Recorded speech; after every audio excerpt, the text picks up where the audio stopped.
Merdeka!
Ya, udah kompak tuh, tinggal latihan beberapa kali lagi.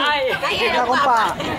Udah, karena udah siang, udah boleh istirahat. Kumpulkan, yang rapi kumpulkan dalam ruang. Lah ruang nih, baju rapi.